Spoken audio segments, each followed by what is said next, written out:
ನಾನು ಮಧುವಿಲಾಖೆ ಎಂಟಿಬಿ ವೀಕ್ಷಕರಿಗೆ ಸ್ವಾಗತ. ದೇವರ ಹಿಪ್ಪರಗಿ ತಾಲೂಕಿನ ಕೋರ್ವಾರ ಕೆಇಬಿ ಸಿಬ್ಬಂದಿಗಳು ಸರ್ಕಾರದ 2026 ನಿಯಮ ಜಾರಿಗೊಳಿಸಬೇಡಿ ಎಂದು ಹೋರಾಟ ಮಾಡಿದ್ದರು. ಈ ಸಂದರ್ಭದಲ್ಲಿ ಕೆಂಚಪ್ಪ ಕಡಕಲ್, ಮಲ್ಲು ಬಾಗೇವಾಡಿ, ಶರಣು ಮ್ಯಾಗೇರಿ, ಜಿಎಸ್ ಬಿರಾದಾರ್, ದೇವಾನಂದ್ ಮಾಲಿಪಾಟೀಲ್ ಹಾಗೂ ರೇಣುಕಾ ಉಪಸ್ಥಿತರಿದ್ದರು. ವರದಿ ಮಹಾಂತೇಶ್ ಕಾಂಬ್ಳೆ. ನಿರಂತರ ಸುದ್ದಿ ಮತ್ತು ಜಾಹೀರಾತುಗಳಿಗಾಗಿ ಎಂಟಿವಿ ಕನ್ನಡ ನ್ಯೂಸ್ ಅನ್ನು ಸಬ್ಸ್ಕ್ರೈಬ್ ಮಾಡಿ. ನೌಕರರ ಸಂಘಕ್ಕೆ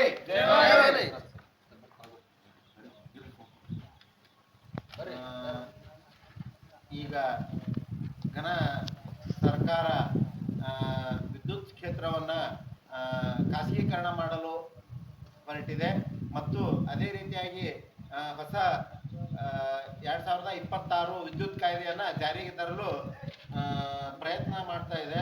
ಅದರ ವಿರುದ್ಧ ನಾವೆಲ್ಲ ಒಗ್ಗಟ್ಟಿನಿಂದ ಈ ರೀತಿಯಾಗಿ ಪ್ರತಿಭಟನೆ ಮಾಡುವುದರಿಂದ ಹೋರಾಟವನ್ನು ಪ್ರದರ್ಶಿಸುತ್ತಿದ್ದೇವೆ.